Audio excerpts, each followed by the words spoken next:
your daily dose of news in the crypto world. Gaming is key to the mass adoption of crypto. A whole new exciting world of value is being coded into life right now by gamers. While it may be a far cry from the lofty ideals of banking the unbanked and taking down the global banking system, gaming is gearing up to be a massive force in the crypto space.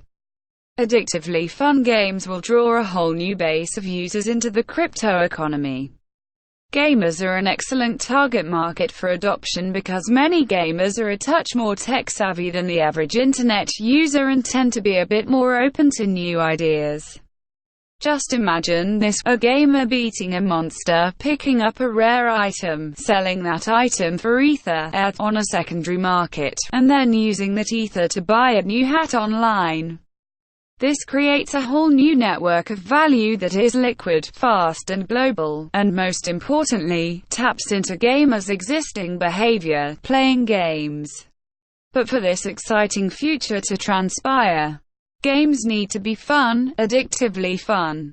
Up until now, most crypto games have been little more than retro 1980s throwbacks, with very simple graphics and limited playability, which is nice for nostalgia but will not add anything significant to the crypto economy. However, a new class of games is changing this scenario and is set to take crypto games into the leagues of the truly great online games.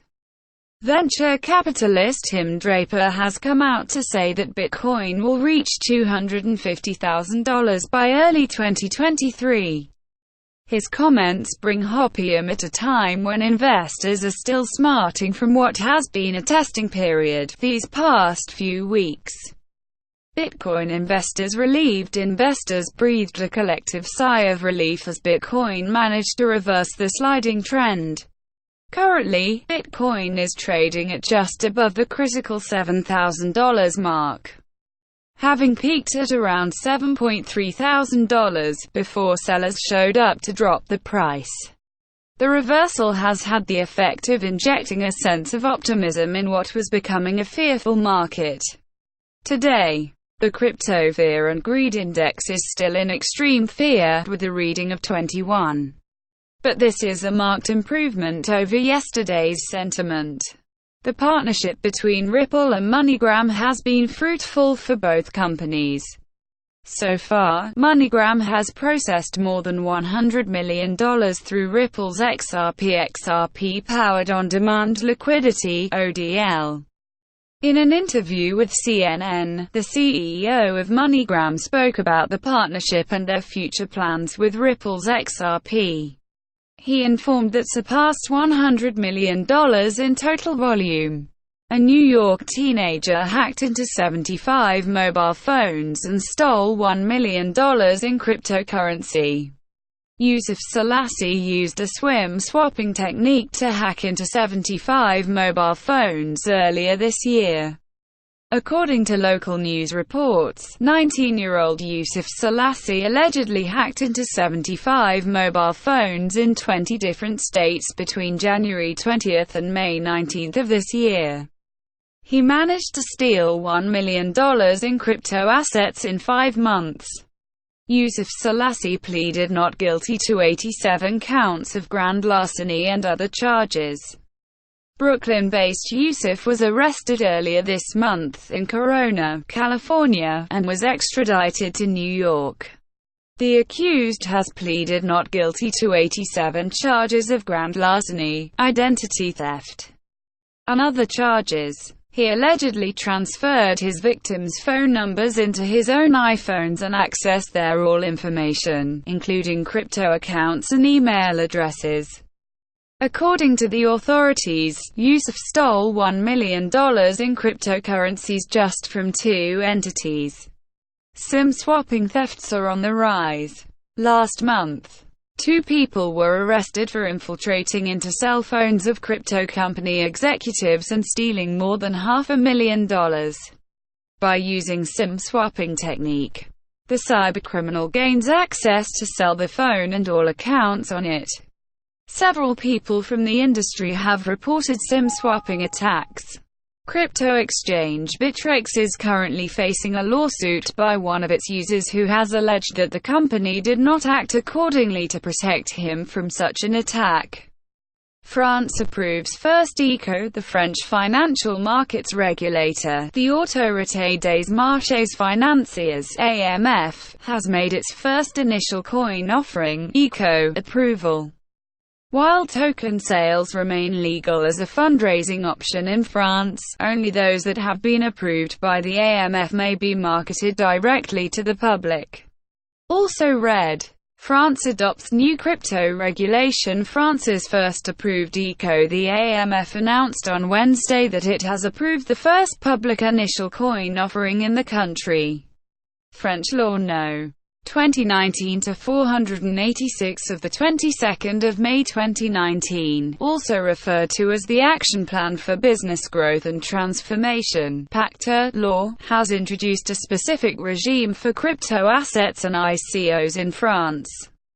Adopted on April 11, the law gives issuers the option to obtain approval for their token sales from the AMF. Kaiser report explores ground zero in the battle between Bitcoin and the central banks. In the latest episode of the Kaiser report, journalists Max Kaiser and Stacy Herbert are in Buenos Aires, Argentina, to weigh in on the country's current currency crisis, massive debt, and the new administration's dealings with central bankers at the International Monetary Fund. They signal Bitcoin as the key instrument that will shift Argentina's course of action and monetary policy.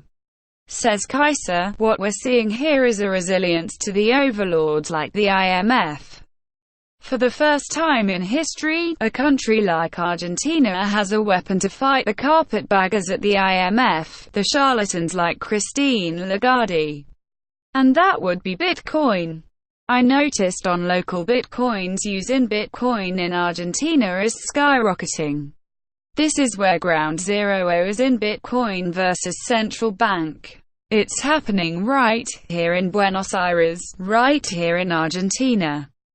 Bitcoin is their way out of this morass to fight the Christine Lagardes, fight Donald Trump, fight the European Central Bank. Hard money. Bitcoin. And that's what's happening now. This is ground zero. This is where the revolution is really taking hold. A huge chunk of the country's $57 billion loan from the IMF in 2018 has been used to prop up the plunging Argentine peso. But the $22 billion plug hasn't stopped the crisis, forcing Argentinians to turn to hard assets like gold and real estate, as well as alternative assets like Bitcoin. Adds Kaiser. If you want to get out of the U.S. empire of debt, you must buy gold, you must buy Bitcoin. They should use that $22 billion to mine Bitcoin. If they want a hard currency. If they want to get out of the U.S. empire, they should stop throwing good money after bad. They'll never appease the IMF. The IMF is that crocodile that Winston Churchill called the act of appeasement that never gets satiated. You never appease the IMF, never appease the financial terrorists. Never, says Herbert. The Argentine peso has fallen by over 50% here. Inflation is raging. I've seen numbers between 38% and 55% inflation rate.